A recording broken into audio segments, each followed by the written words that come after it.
Simplifying food के एक नए व्लॉग में आप सबका स्वागत है। तो पिछले व्लॉग में हम लोगों ने देखा मॉर्निंग स्टार चर्च, उसके खूबसूरत इंटीरियर्स, और वहाँ से हम लोग निकल आए हैं बाहर और सीधे चलेंगे माता कोलम और उससे अटैच जो चैपल है।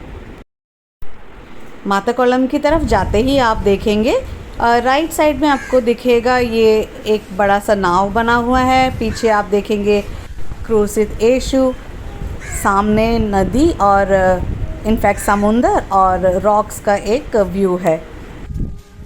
काफ़ी अच्छी कारीगरी की गई है और एक्चुअली ये डिपिक्ट करता है उस जहाज़ और नाविकों को जिसको माता मरियम ने बचाया था, और उन लोगों ने ही पहली बार वेलांकन्नी में उतर के ये एक छोटे से चैपल की स्थापना की थी। तो ये वही जहाज़ है जो स्टॉर्म में फंस गया था। उन लोगों ने माता मरियम से प्रार्थना की और माता मरियम ने उनको सुरक्षित तट पर पहुंचा दिया। तो अब हम लोग चलते हैं जो छोटा सा पॉन्ड है वो देखने के लिए। करीब 400 साल पहले यहाँ पे एक छोटा सा कुआं होता था, कुआं कह लीजिए या छोटा सा पॉन्ड जैसा था, और वहाँ पे था एक बहुत बड़ा सा बरगद का पेड़। एक छोटा सा बच्चा रहा करता था वेलांकन्नी के इस छोटे से गांव में, और वो जाता था रोज़ एक अमीर आदमी के घर में दूध देने के लिए, और वो रहता था नागपट्टनम। तो जाते जाते बच्चा थक गया था और इस कुएं से थोड़ा सा उसने पानी पिया, अपने आप को रिफ़्रेश किया, और बरगद के पेड़ के नीचे बैठ के उसकी आँख लग गई। अचानक ही उसे दिखा कि कुछ बहुत ज़्यादा प्रकाश होने लगा है, और वो झट से उसने अपनी आंखें खोली और आगे क्या देखता है कि माता मरियम खड़ी है छोटे यीशु के साथ, और पूरा उनके आसपास सब उज्ज्वलित है। बहुत ज़ोर से प्रकाश आ रहा था और ये बच्चा खड़ा हो गया। माता मरियम ने उससे मांगा थोड़ा सा दूध अपने बच्चे को देने के लिए, बच्चा मतलब छोटे यीशु के लिए। उसने खुशी खुशी वो दिया उस बच्चे को। माता मरियम ने अच्छे से यीशु को दूध पिलाया, और ये बच्चा जो है बाकी अपना जितना भी दूध उस घड़े में था लेके अमीर आदमी के घर पहुंच गया। वहाँ पे जाके अमीर आदमी से इसको खूब डांट पड़ी क्योंकि दूध कम था। तब उसने ये स्टोरी बताई उस अमीर आदमी को कि किस तरह से माता मरियम ने उसको दर्शन दिया और उससे दूध मांगा। तो हर कोई, नेचुरल सी बात है, इस बात को सुन के हंसने लग गए, किसी ने विश्वास नहीं किया।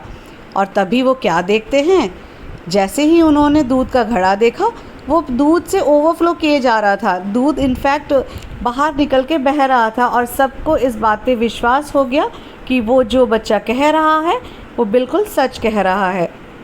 और उसके बाद ये बात बिल्कुल आग की तरह पूरे गांव में फैल गई, और उसके बाद ये जगह माता कोलम नाम से फेमस हो गया। अब ये टैंक जो है सीमेंटेड है, और ये बिल्कुल बेसिलिका, जो मेन बेसिलिका है उसके टोटली ऑपोजिट में है। बेसिलिका और माता कोलम के बीच में है ये होली पाथ। एक तरफ है मॉर्निंग स्टार चर्च और दूसरी तरफ जो स्टेला मैरीज ऑडियो विजुअल्स। तो इस तरह से ये इसकी स्थापना की गई है। ये जो चैपल है इसके अंदर फ़ोटोग्राफी अलाउड नहीं है, तो इसलिए मैं इसमें कैमरा नहीं लेके जा सकती और बाहर से ही मैं रिकॉर्ड कर रही हूँ। अभी हम लोग यहाँ पे आए थे होली पाथ के थ्रू, लेकिन कुछ लोग ऐसे भी हैं जो चल नहीं सकते, व्हील चेयर पे हैं, जिनको गाड़ी की मदद चाहिए। तो उन लोगों के लिए साइड में ही एक रोड भी बना हुआ है जो होली पाथ के पैरेलल में है, और आप गाड़ी लेके, इनफैक्ट उनके बैटरी ऑपरेटेड वैन्स हैं उसमें बैठ के आप यहाँ पे आ सकते हैं। आपकी खुद की गाड़ी नहीं आ सकती, ओनली वो बैटरी ऑपरेटेड वैन्स आप यूज़ कर सकते हैं यहाँ पे आने के लिए।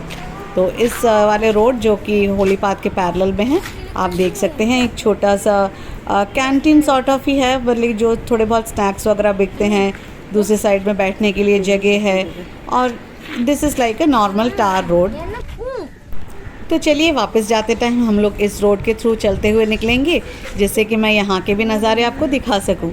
ये वही रोड है जहाँ पे हमने स्टेला मैरीज थिएटर जो मैंने आपको बताया था, जो बिल्कुल मॉर्निंग स्टार के ऑपोजिट में था, वो इसी रोड पे है।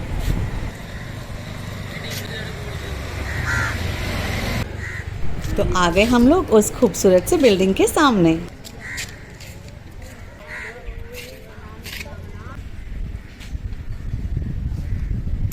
आगे जाते हुए दिखा हमें ये रिट्रीट सेंटर। वहाँ पे सिक्योरिटी से पता लगा कि कल रात को ही यहाँ पे रिट्रीट ख़त्म हुआ है। इनफैक्ट जब हम लोग रात को आए थे तो बहुत ज़्यादा डेकोरेशन दिख रहा था और अभी कुछ भी नहीं दिख रहा। तो उसने बताया कि रिट्रीट था सारे प्रीस्ट के लिए और वो अब ख़त्म हो चुका है। यहाँ हमें दिखा मिशनरीज ऑफ चैरिटी का होम।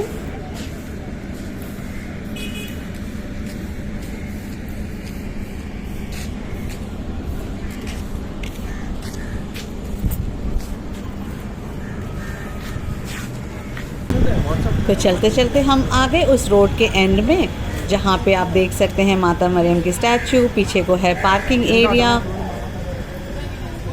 और स्टैचू के ऑपोजिट में ही है चर्च का एक छोटा सा कैंटीन और सामने बिक रहा है जूस।